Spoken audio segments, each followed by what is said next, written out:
In this video, I'll do another example of determining the outcome of an election via Borda Count Method. And I also wanted to compare and contrast to what if a Borda count is standard versus modified? What effect does that have on the outcome? And also compare back to plurality. But this is often an activity I would have you guys do in your groups. And again, I would recommend that you pause this video right here, try working on it yourself. If you haven't printed it out, try printing this page out and just, test yourself to see if that makes sense, if you can determine the outcome via Borda count.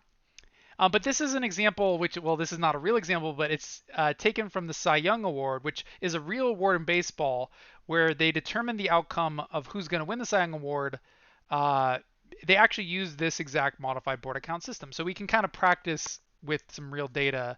And the goal of the Cy Young Award in baseball is to determine who is the best pitcher in each league for the season. And if you're wondering, well, who votes? Usually they don't give fans the option to vote for these awards because a lot of fans are not they're insincere. They vote for particular reasons. They just vote for their home team, or they don't really know. So usually they're polling like baseball experts, executives, sports writers, hypothetically unbiased people. But again, there are a lot of bias in these awards sometimes. But usually the people that are chosen to vote for such awards are usually thought to be honest people who are going to give, unbiased opinions so that the award goes to the most deserving person rather than going to someone else for other reasons. But basically, let's assume that there are 8 pitchers that are to be going under consideration for the Cy Young Award. Randy Seaver, Tom Johnson, Sandy Maddox, Pedro Ryan, Nolan Martinez, Joe Everman, Norm Hull, and Greg Koufax, which is just a random amalgamation of random actual pitchers, which I made a few years ago, and I kind of regret the naming, but it is what it is. Um, so I also wanted to mention what is a modified Borda count? Well, in this system, the first place vote is actually going to get 7 points, second 4, third is going to get 3, fourth 2, and fifth 1. So I'll go ahead and note my Borda count point rankings for each tier because that's how I like to do the calculation. 7, 4, 3, 2, 1. So it's actually standard Borda count. Just the first place vote is given extra weight because if it was standard, they would get 5. But they're going to get 7 instead. And the reason that I would assume the Cy Young people have chosen to do this is they want to give an extra emphasis to first place votes because a lot of people think the first place vote matters more. But this is a way to modify our Borda count system to give extra emphasis to a first place vote while still giving some points to the other tiers and not completely ignoring all the data. Because again, we talked about the weaknesses of plurality method and why the Borda count is nice because it takes all of the data into consideration, not just first place.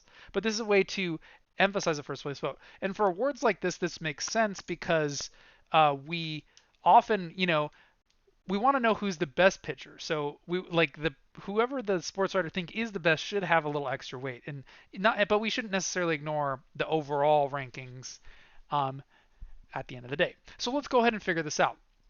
So first thing it has to do is who would win the Cy Young Award using the described modified Borda count. So since we have 8 candidates, we'd want to calculate each one of them separately.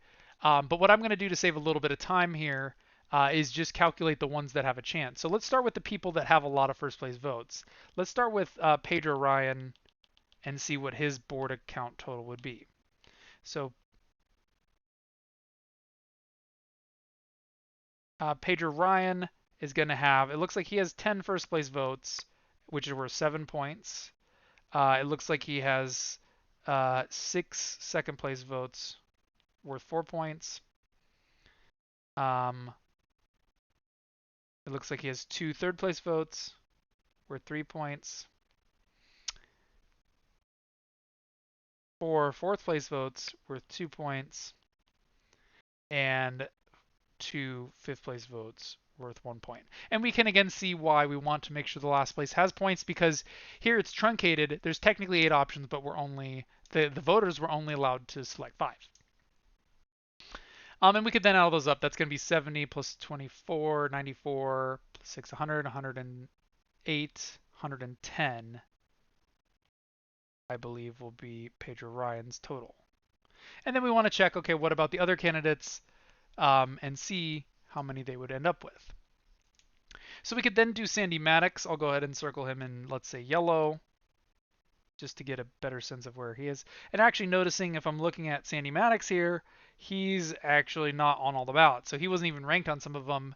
So he probably doesn't have as good of a chance to win, but we might, if the perfectionist in me wants to know every single one's Borda Count total, but at some point I don't necessarily need to do some of the less obvious choices because this question doesn't ask me for the ranking, it just asks me for the winner only.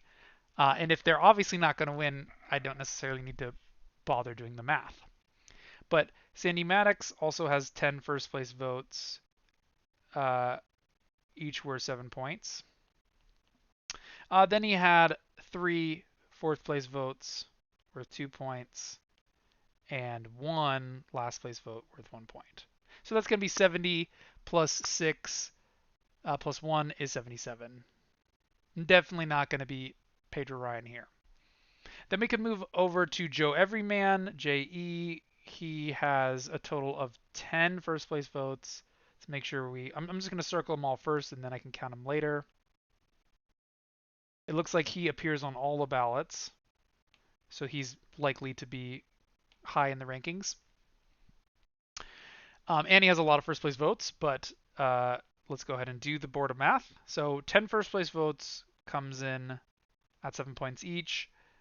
And as a reminder, make sure to add them all up if you're going to, again, you could do them all separately, but I prefer to add up the total number in each row and then multiply by the number on the left. So then he has 2 second place votes worth 4 points.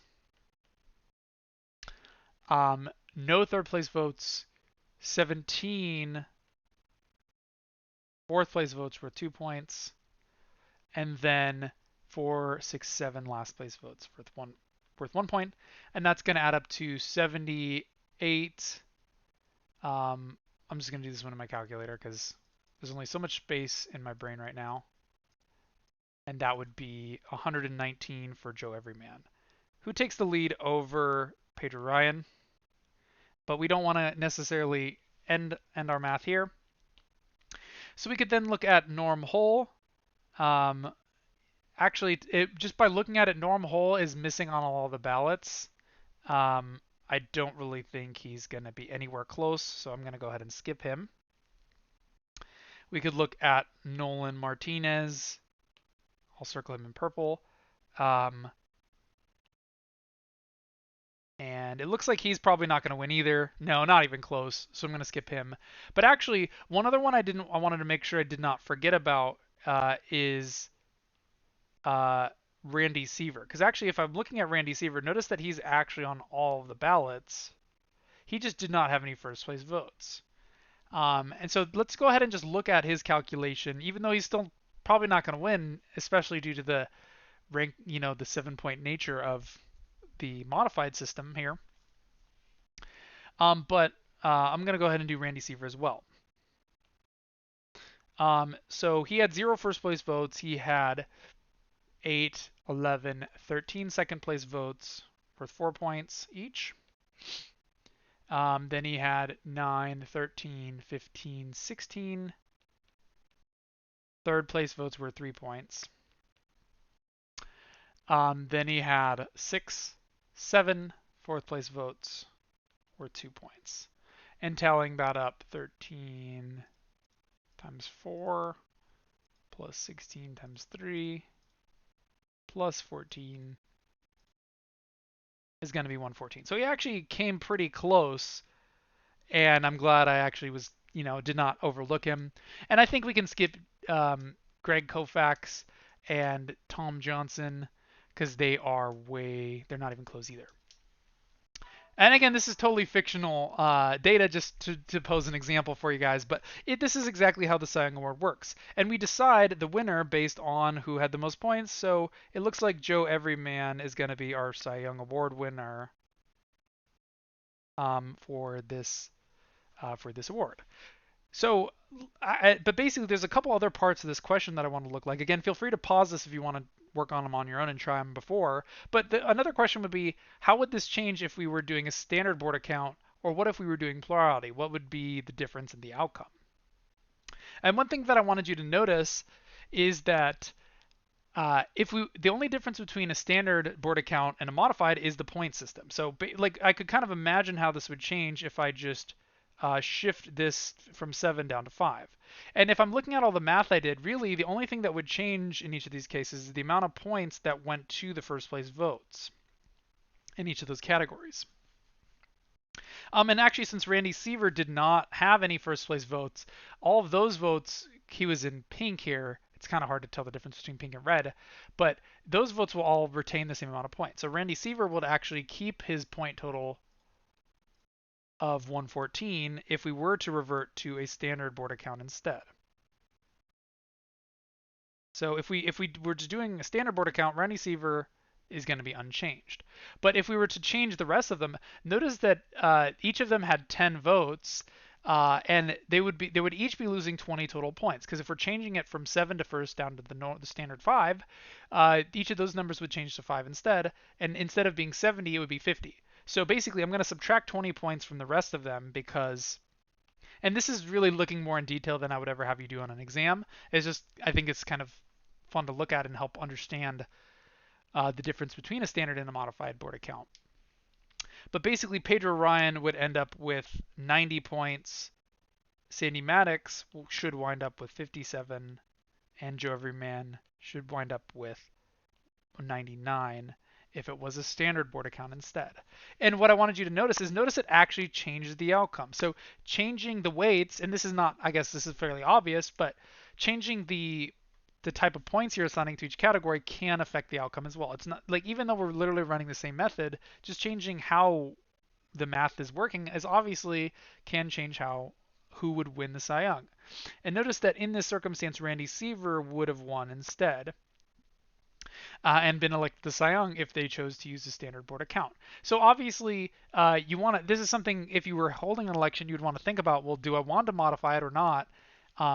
Because in this case, Randy Seaver is basically overall he's the highest, like in terms of the standard point system.